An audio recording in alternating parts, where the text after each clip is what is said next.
This is not a war over oil, but make no mistake, Russia's energy exports represent considerable leverage. The reality is that Mr. Putin has played the world democracies and free markets like a fiddle.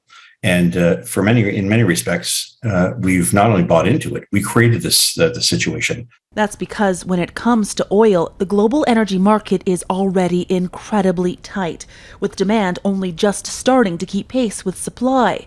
And as one of the world's biggest oil producers, Russia accounts for just over 10% of oil globally. So even if we lose, 10% of Russia's production, these prices could, easily go up to $140, $150. It's why Western countries have hesitated to impose sanctions against Russian energy exports.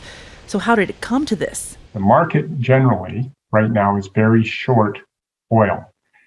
Ever since COVID and even before, there has been not enough investment happening to keep up with demand.